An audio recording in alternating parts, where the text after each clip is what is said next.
Hello, I'm Peter Carter in British Columbia, Canada. This is an introductory video of one main slide that I prepared, one image in my presentation for the EGU General Assembly. This is a introduction, as I say. It's only for some of my colleagues, so it's not for general distribution. It's not had its final edit yet. I do this on behalf of the Climate Emergency Institute.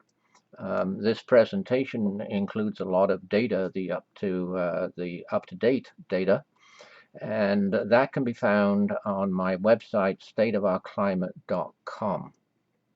The title of my paper, I had my paper accepted for oral presentation, and I'm also very gratified that I was approved to lead a town hall meeting as well at the EGU. So the title is From the Up-to-Date Climate and Ocean Evidence with Updated UN Emissions Projections. The time is now to recommend an immediate massive effort on carbon dioxide. So that's a challenge that I'm putting out as best I can to the world of science. There is one particular important paper which I reference in my presentation, and that's by Dr. Kai and published just a year ago in March 2016, paper entitled Risk of Multiple Interacting Tipping Points Should Encourage Rapid CO2 Emission Reduction.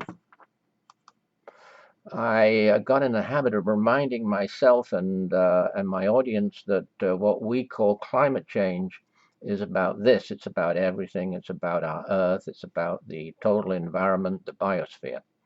And so I've called this slide that I put together the beauty of a stable climate. So this is the slide in which I've tried to put together to fit into one image all the most important of the data. And I've called this slide Climate and Oceans, Record Highs and Record Rates, because I'm afraid that the fact that we face is that everything about atmospheric greenhouse gas pollution, which is the real problem, is getting worse, and it's getting worse faster. So I'm starting obviously with atmospheric carbon dioxide concentration here. All the climate centers for many years have acknowledged that atmospheric CO2 is accelerating. This is the full record from 1960 up to March of 2017 up to the present date, and it's from Scripps Institute of Oceanography. The CO2 concentration now is 406 parts per million, and for those that follow this, this is the seasonally adjusted CO2, or the mean. So here it's broken through 400 parts per million, and here is the danger limit of 350 parts per million. So I'm going to the slide below the atmospheric carbon dioxide concentration, and you can see I've got the same record from Scripps, and I've overlain this over the latest CO2 emissions estimate that we have, and that's from the IEA, the International Energy Agency, and this is fossil fuel carbon dioxide emissions from 1980 to 2016. Here are the emissions progressively increasing, and many people may be aware that emissions have been flat from 2014. However, that's sky high record emissions have been flat, which is 32 gigatons per year. The big thing that this image shows is that nevertheless, atmospheric carbon dioxide is still surging. In actual fact, over the past few years, when fossil fuel carbon dioxide emissions have practically stopped increasing, atmospheric carbon dioxide concentration has never increased faster. So this is the latest global warming record. 2016, as people will know, was another record year, the unprecedented third year in a row. This record is from the NASA GISS. It's from James Hansen and Sato, and it's updated 18th of March 2017. I've shown two temperature increases here. 1.25 degrees C is the 12-month running mean, and the best linear fit here is 1.19 degrees C. I'm using 1.19 degrees C for 2016 because you'll see from this slide here, these are the maps from GISS. The 2016 readout that we get is 1.19 degrees C. And the temperature increases that I'm giving here are from 1880 to 1920 average. And so this is from what used to be called pre-industrial. If 2016 wasn't bad enough, this year in 2017 so far we seem to be doing considerably worse. The February 2017 increase against the February of pre-industrial is an increase of 1.37 degrees C.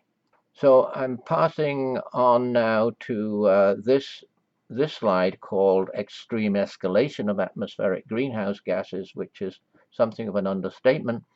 And this is a recent record. This just runs from 2007, and this is posted by the NOAA, the U.S. National Ocean and Atmospheric Administration.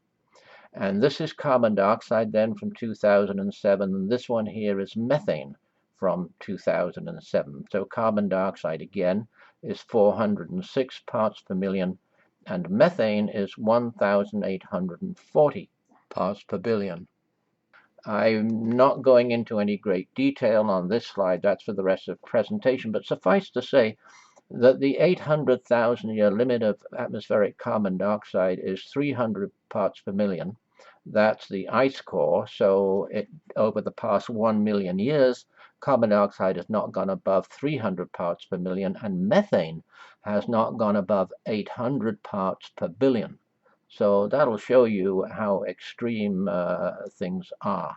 Going down to this one here in the bottom left, this is ocean heat. The heat from the lower atmosphere from added cumulative greenhouse gas emissions first goes to ocean heating, and most has gone to ocean heating. And so ocean heating is most important. And clearly here we have an increasing rate of ocean heating. This is from the NOAA as well. Further on the ocean, we have an increasing rate of ocean deoxygenation. This is from 1900, and it runs to 2015. And so this is the percentage change in ocean oxygen.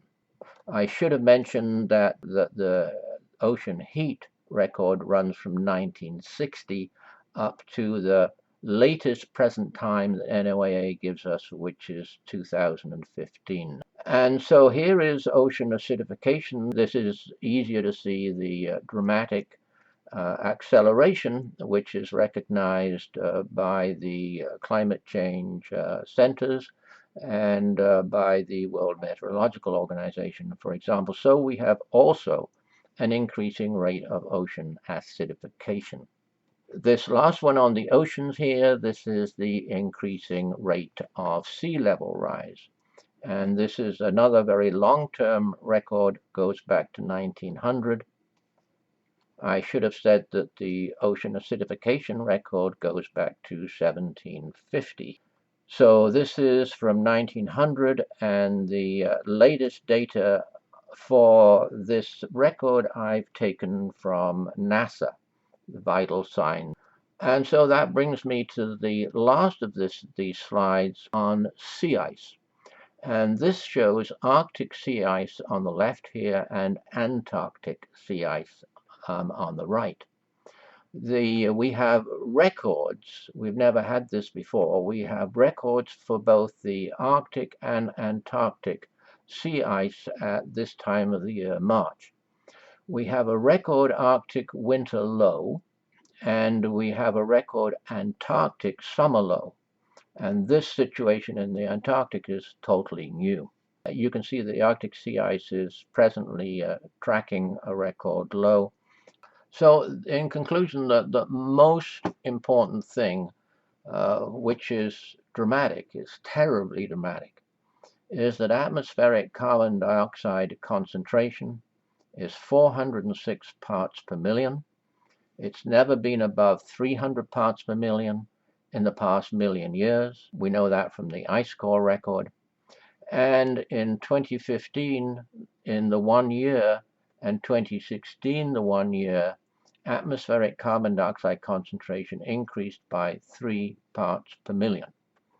And if you can consider that the maximum is 300 parts per million, you can realize that in 1 year, this is more than extreme. And it is unprecedented in Earth history. That was published by Andrew Glikson, a paleoclimatologist in Australia. The ocean disruption from atmospheric greenhouse gas pollution is absolutely every bit as important as the climate. The ocean disruption is threefold. It's ocean heating, which is bad, bad, bad. It's not only bad for the coral reefs, it's bad for the ocean as a whole. And one of the reasons is that it's ocean heating that results in deoxygenation. And then the third hit on the oceans is the accelerating ocean acidification. So I hope I've made that as clear as I can. I think it's pretty obvious from this that everything about atmospheric greenhouse gas pollution is getting worse, and it's getting worse faster.